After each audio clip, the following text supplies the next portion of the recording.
I actually feel more connected than I did before. Somebody said one time, they go, the vehicle you're in matters. What you came over, you've been with us at eXp for a little bit now. Yeah. What have you learned? Well, don't start rumors. No, I'm just kidding. I've been over, like my team company has been over for 2 months now. I've been over for a little less than that just because I had to wrap up shop, but I've been highly involved. I mean, I'm in it. I just haven't been able to be over here. So a couple things. Yes. Would I wished I had done this a long time ago for the financial reasons? Yes. But I also realized that I probably would have been adamantly no 10 years ago. Yeah, for sure. I think it's one of those cliche statements we've always talked about. Like once you see it, you can't unsee it. And it's one of those that like, I understand that I had to remove my bias filter of what I assume. So there's a lot of assumptions with eXp and a lot of cloud brokerages. There's a lot of assumptions. And I think that's what people hold on to is the rumors. So getting into this and getting into eXp and really doing my due diligence before I got here, let alone once I'm in here, dude, it's pretty, not pretty. It is very, very impressive. Like their systems, the tech, the accounting, the tracking. I mean, for 85,000 agents, it's impressive. I mean, it is literally, there's an app. I just go on and I can see everything. Like it's awesome. And I know some companies, some brokerages that are similar, they don't know who's their broker. They don't know who is, on their level or in their state. And I will say eXp has done a good job of making that very known and having camaraderie and meetups and virtual appointments and God knows the I tools. think that was my biggest, my biggest surprise when I first came over was I felt like I was going to be disconnected, right? I was used to being in an office around people all the time. And then I came over and I actually felt more connected than I did before, which is like, if I need tech help, I jump on and I've got somebody talking to me almost instantly, right there. If I need broker help, I don't have to sit outside my broker's office for 4 days, hoping he magically shows up and has free 5 minutes, right? I've got a list of people that I can reach out to and have conversations with, text them, have conversations with right then and there. I'm way more connected with the people that I want to be connected with, not just where I am locally, but all over. I think that was one of the biggest, understandings that I had when I first came over. Yeah. I was really worried about the broker team, to be honest, like not the people specifically, just in general, because I come from a company that I feel like I'm a strong broker, like I'm there. And, I did my due diligence. I read the policy manual. I read all the rules that eXp has, and it lined up a lot with what I was doing. Yep.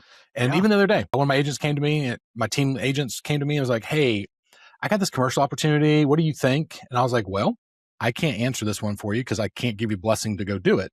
So I called the broker, three-way called my agent in. She answered. And dude, she was on point. She's like, well, honey, have you ever done a commercial deal? She's like, no. She's like, have you ever bought a commercial property? She's like, no. She's like, have you ever done commercial lease? She's like, no. She's like, hey, babe, you can't do it. Like, well, but I'm gonna partner you up with somebody. Call Steve. Yeah, Steve will do it with you. And I don't want you to give it to Steve. I want you to work it with Steve, and Steve will show you. So the next time you come to me, the answer is gonna be yes. I was like, man, I know brokers that have been like, you can make a buck. Like I can keep you happy. Go do it. Go do it. Yeah. And it wasn't going to be right. So I was very appreciative of that. And they're true to their word. They're very compliant oriented. So if you're worried about paper, it's not the Wild West. Like your stuff's going to have to be right, but they're forward thinking. So like when you get into a situation, there's usually already an example or solution that they've already worked through. So it's like having, at least in our state, there's 4 or 5 brokers, but they're in constant conversation and they know what's going on. And dude, I put them through it. I did. Because I feel like I know a lot about real estate in South Carolina and they know it. So I know some places had not bad. I've heard war stories from the past eXp, the OG, and they're like, part of our problem was the broker team was horrible. They're not where I'm from. I think they're great. Yeah, no, they are. What are you most excited about? What has lived up to your expectations that you're most excited about? I am most excited about, I just had a meeting today. I have been in this market for 20 years and it got people's attention. And what I'm doing now is just doing a PR campaign because people are going, what the hell just happened? You went from here to 180. Are you trying to like be a slime ball? So I'm just having conversations. And it's amazing how many people are actually interested, not by me. I'm not trying to recruit them. They're friends. I'm just letting them know what's happening. Right. Yeah. And they're like, dude, that makes so much sense. Like, I understand that. Like, why don't people do that more often? And there's a couple of people that are stuck, but once they actually understand it, and it's not hard to understand, once they remove the bias and then they see it, they're like, I have a guy that's coming on with us that's a friend. He's bringing his company over. He's giving up his property management company because he wants to. He's like, I'm trying to simplify my life. That I don't need that $40,000 anymore. I do, but like this is going to be so much better. So he had this second side hustle of property management. God bless. I'd rather stick needles in my eye to make money. He's willing to give that up because he sees the longevity and the potential here of having an easier, already filled out lifestyle that he can just step into, keep doing what he's doing, and make about the same amount of money with the property management company. So that's a huge testament right there. Yeah, I think it is. Somebody said one time, they go, the vehicle you're in matters, right? Like it doesn't matter how hard you push your foot down in a little scooter, like it's only going to go so fast, right? But you put your foot down in a Ferrari, and we got a different story. So like for you and I, the vehicle just made more sense. It was like being in a nice boat, and then a 120-foot yacht pulled up next to it. It was like, okay, that's a more beautiful experience based on the vehicle that's been built. So it's pretty fun. Yeah, the funny part too is talking to friends and acquaintances that are at other brokerages. The stories we fall for at other brokerages, and I've done that for years. I've got friends at other brokerages, and their Compass is getting to roll out their technology to the Anywhere brands, like in July, right? And so they're like, and they've told me, they're like, hey, they called me and said, hey, I think I want to come join up with y'all. I was like, great. They go, but we're going to wait till July because that's when they're rolling out the tech from Compass. Okay. What's going to change? Like what tech do you think they have that's going to make you want to stay somewhere you don't want to stay? Like legitimately. And also don't forget now 500,000 people have the same tech and 60% in this market. So, but that's what these people sell them on. Is like, hey guys, hang out. Tech's coming. Hang out, tech's coming. Oh, by the way, we're raising your fees and we're raising your commission. It's amazing what we don't see because we have blinders on. And I'm not saying they're dumb. Nobody's dumb. It's just it's just the narrow tunnel vision we get sometimes. Yeah. It was interesting. I met someone 2 nights ago at an event, and their story was, wow, I could have joined eXp like 8 years ago. They go, somebody came to me, this was 8 years ago. Man, I was stubborn. I should have done it. It would have been amazing. And they're still there. And I was like, you can come now, right? And they're like, oh no, it's too late. And I'm like, who told you that it's too late? What, like what? That's like saying like getting into the lifeboat would have been better, right when the boat got hit. But it's still good if the boat's halfway down. Like it's still a great. But it was so funny. It's like she was so aware that, man, had I done this 8 years ago, it would have radically changed my life. And now still not making the decision. And I think sometimes this is why we say that we lack self-awareness, right? Because we reaffirm, we see what we think we're going to see, which is why motorcycles get hit all the time, right? Because cars look down the road, if you don't see a car, you pull out. We're not looking for motorcycles, so they get hit all the time. Same thing happens in our life. We just don't even realize what our blind spots are. We don't even realize what preconceived notions we have.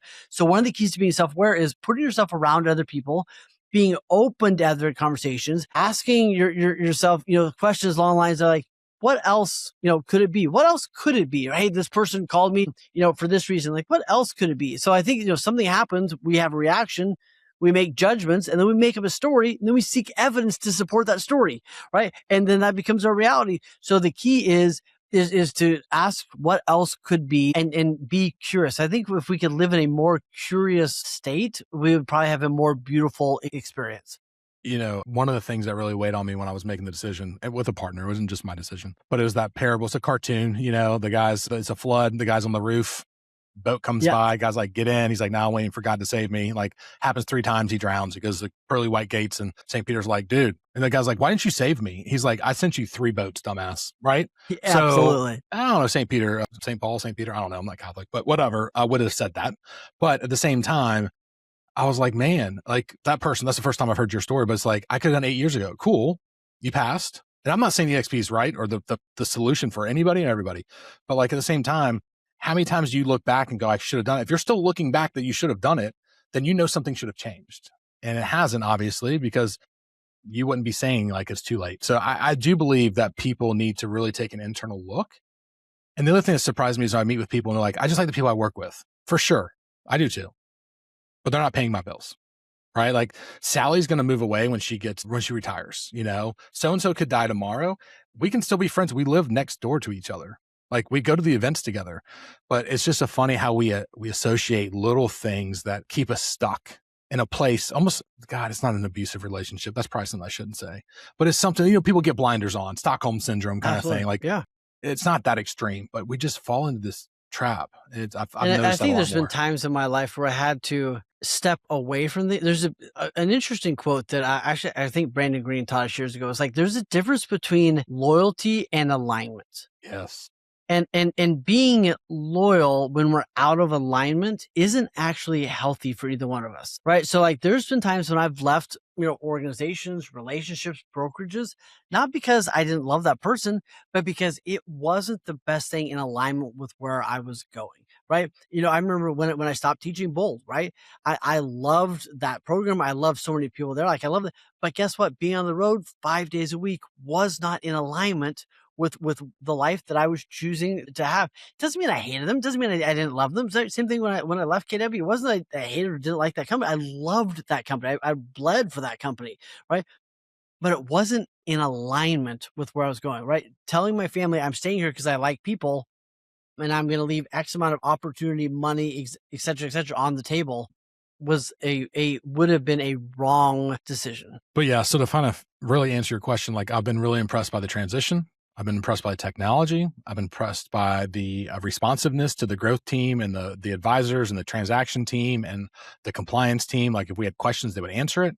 I've been impressed with the flexibility that eXp has given us, because I thought they would be very rigid. I mean, you have 80,000 agents. You got to have some tight bumpers. But, you know, we had some forms that we like to use that we created with an attorney. And so I was like, I'd really like to use these. So they ran it through their legal, have a couple little tweaks.